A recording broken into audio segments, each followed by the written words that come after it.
You have been selected to work with extremely confidential data on the basis of your intellect and abilities.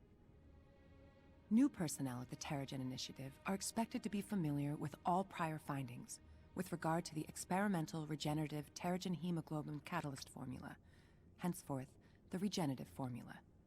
The company intranet has an archive of all previous research. The applications will become clear, but for the purposes of security and shareholder obligations, we filter our results. The primary goal must always appear to be the complete cure of the inhuman condition through use of the formula, even if your work takes you in another, more important direction. We at AIM have certain expectations of you. Failure to live up to expectations at this stage puts you in a dangerous position, operationally speaking. You have all been through rigorous vetting. We are working with arguably the most important discovery in the history of scientific inquiry. Do not disappoint. Although we must always acknowledge the loss of human life on A-Day, we have been given an unprecedented opportunity, a large-scale human trial on the effects of exposure to Terrigen. Terrigen has an immediate reaction to water, creating a fine particulate mist. For a fraction of human subjects, this Terrigen mist has a profound transformative effect. We have since isolated a mitochondrial DNA shared by this subgroup. Thus far, only those we have dubbed inhuman have entered terrigenesis upon exposure. A closer examination of inhumans is underway, but the early reports are both fascinating and distressing. The genetic distinction in question arise identically from multiple geographically diverse populations. I've tightened the security on these reports, but it seems almost inescapable. At some point in the past, someone or something did this to us on purpose. Our understanding of terrigenesis continues to increase, with certain commonalities being identified. All inhuman subjects form a protective cocoon around their bodies during the process, though the structure is more akin to a chrysalis. I'm afraid the catchier name has stuck. The gestation period varies wildly, and the mortality rate is still high. But surviving subjects emerge changed, and from there, no two metamorphoses are identical. There also appears to be a psychosomatic component to the mutations, a connection between the consciousness of the subject and the change. Work with the regenerative formula on Project Adaptoid advances in parallel, with great strides being made in the mimicry of inhuman abilities. That research group must remain isolated from the rest, and away from any diagnostic equipment that would allow study of the regenerative formula itself. This level of secrecy is prohibitive to progress, but the composition of the formula must remain known to me alone. The inhuman death rate is concerning, but more worrying is the apparent correlation between the subject's desires and their individual manifestation post-terrigenesis. The more a subject is aware of the program and its risks, the more likely their enhancements will assist them in escape or resistance. We must be cautious. Keeping subjects isolated and ill-informed is the smartest approach. It's also becoming difficult to keep George unaware of the regenerative formula's importance in our research, or in his own treatment. Without it, his condition would be terminal. But the formula allows me to direct the course of his transformation, and he remains my most important subject. He would kill me if he learned the truth. So many little calculated risks, but nothing else matters besides the work. We're on the event horizon of nothing less than total human evolutionary apotheosis, or extinction. Someone has to be the adult in the room and make the hard choices. AIM has scraped together enough vibranium to continue research into quantum causality for now. If the implications of our early tests are correct, we may be rewriting the common conception of linear time before the decade is out, but we will soon need a new supply. I've made initial overtures to the Wakandan government now that I am in a position to do so, but I don't believe it will amount to much. We will need far more than they will part with, willingly. Tarleton continues to act like my prominence in public life is something I desired, not something I endure. Before A-Day, I mirrored his resentment at being sidelined by Tony and the Avengers. I let that be our bond, a false longing for credit and fame. As if I didn't manufacture the situation to position myself exactly where I wanted to be. People are always willing to believe that you share the same desires. From there, it's all momentum and inertia. A gentle push here, a single word there. Then you let them do the work and think it was their idea all along. People can be so easy. I have enough of a foundation in psychiatry and human behavior to diagnose and categorize my own particular mental illnesses and pathology. I am not deluded. I know that chemistry can render my mind suboptimal, and that I must take responsibility for maintenance.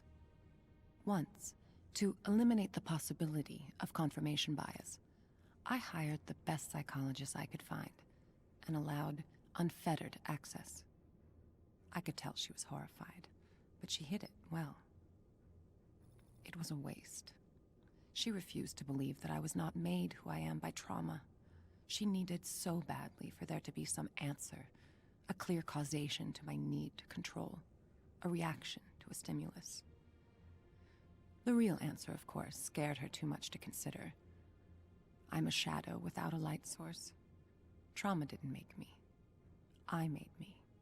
In my position, with my resources and abilities, how could I not do what I have done? It would be an abdication of my responsibility to my species not to. I had her killed afterwards, like I had always intended. I avoid intoxication. Social situations demand that I sometimes put on a show, but I am not in the habit of relinquishing control without getting something in return. That's out the window tonight. Just received the final report from the archaeology teams. Every geographic site we've linked to inhuman origins shows the same signs. Unmistakably extraterrestrial. This changes things. If they've been here once. I've opened a bottle, locked the doors, and blacked out the security system long enough for me to sink into oblivion for an evening. I deserve it. I am so lonely. I don't need something so trite or squalid as companionship. What I need is the one thing I cannot have. Someone I can depend on. I'm so tired of doing this alone. I just need there to be more of me. I don't blame the rest of them for resisting what AIM must do. Not everyone can see what's coming. If they understood what I was doing and why, they would try to worship me. But no. They must be dragged, kicking and screaming into salvation. I accept that. 60. Thank you for getting the station's private network operational.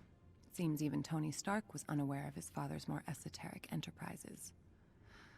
For someone so in love with his legacy, Tony spent precious little time maintaining it. Howard Stark prepared the station for war, so I imagine the transition into a working laboratory wasn't easy. You can be sure you will be handsomely rewarded in due time. Knowledge of this lab is to be shared with no one, AIM security clearance or no. You will be rewarded handsomely for your loyalty, but your livelihood is heavily dependent on you keeping your end of the bargain. Sincerely, M. Subject is now in what amounts to be a medically induced coma, which will allow us to do our experiments in some semblance of peace. We're still working on a way to do a full assessment of subject's unique abilities without giving away our location and scrapping the whole project. There are a number of ways forward here, and I've consulted with several experts on purely hypothetical methodology. Some suggested I still consider subject for the Adaptoid program, but his abilities are too tied to human physiology. Some also suggested we wake him up, but I've seen the damage he can do. Even in the vacuum of space, he's far from harmless. I find myself talking to him. I know his particular set of abilities don't give him the intelligence to understand what I'm trying to accomplish here, but Lacking a similar intellectual confidant leaves me speaking with the ether, in subject's general direction. There's so much more we could gain from him beyond a regenerative formula or rapid cellular duplication or any other plate I currently have spinning. But that requires waking a sleeping dragon. And I happen to enjoy having my head firmly on my shoulders. Anyway, blood cultures are looking just as remarkable as last month, and the month before that. I almost feel bad keeping this kind of marvel from George, but I suppose there are actually 2 sleeping dragons in my life at this moment.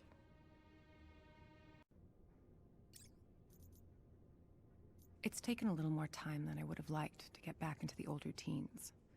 If anyone has noticed that I'm still a bit slower or unsteady on my feet, they've avoided mentioning it. It's a weakness I can't afford to show for much longer. I'm taking more of an interest in the alien artifacts that remain in AIM control following George's little tantrum. We have enough fragments and pieces of the extraterrestrial automaton to safely make a variety of conclusions. Spectrographs confirm the obvious. It's constructed from material originating outside our solar system.